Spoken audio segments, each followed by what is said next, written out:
తెలివైన రైతు కథ. అనగనగా ఒక ఊరిలో రాముడు అనే ఒక రైతు ఉండేవాడు. అతను చాలా పేదవాడు, కాని తెలివిగలవాడు. పనులన్నీ కష్టపడి చేస్తూ సంతృప్తిగా జీవించేవాడు.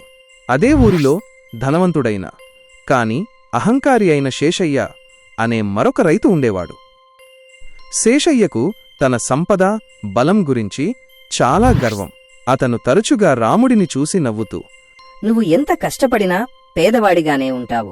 నీకు తెలివిలేదు, డబ్బు లేదు అని ఎగతాళి చేసేవాడు.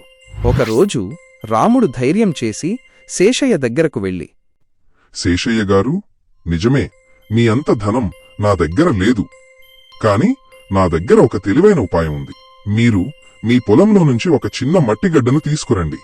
నేను దాన్ని బంగారంగా మార్చి చూపిస్తాను అన్నాడు. శేషయ్యకు ఈ మాటలు వినగానే నవ్వు ఆగలేదు. పిచ్చివాడా, మట్టిని బంగారంగా మార్చడం నీ వల్ల అవుతుందా? ఒకవేళ నువ్వు అది చేయగలిగితే నా సంపదలో సగం నీకు ఇస్తాను అని సవాలు విసిరాడు. రాముడు నవ్వి, మీరు సగం సంపద ఇవ్వనవసరం లేదు. కేవలం ఒక చిన్న బహుమతి ఇస్తే చాలు అన్నాడు. శేషయ్య మరుసటి రోజు ఉదయం రాముడి కోసం ఒక బండి నిండా మట్టిగడ్డలను తీసుకొచ్చాడు.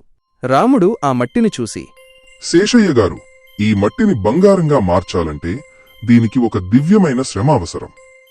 మీరు ఈ మట్టిగడ్డలన్నింటినీ మీ పొలంలోకి తీసుకువెళ్లి వాటిని బాగా దున్ని, నీరు పోసి, విత్తనాలు వేసి ఏడాదిపాటు శ్రద్ధగా కాపాడితే అప్పుడివి బంగారంతో సమానమైన ధాన్యాన్ని, పంటనిస్తాయి అని చెప్పాడు. శేషయ్య రాముడి ఉపాయం విని ఆశ్చర్యపోయాడు. రాముడి మాటల్లోని నిజం అతనికి వెంటనే అర్థమైంది. మట్టిని మట్టిగా ఉంచకుండా కష్టపడి పనిచేసి పంటగా మార్చడంలోనే నిజమైన తెలివి, సంపద ఉన్నాయని గ్రహించాడు. శేషయ్య తన అహంకారాన్ని వదులుకుని రాముడిని మనస్ఫూర్తిగా మెచ్చుకున్నాడు. ఆ రోజు నుండి అతను కూడా కష్టపడి పనిచేయడం యొక్క విలువను అర్థం చేసుకుని రాముడితో స్నేహంగా మెలిగాడు.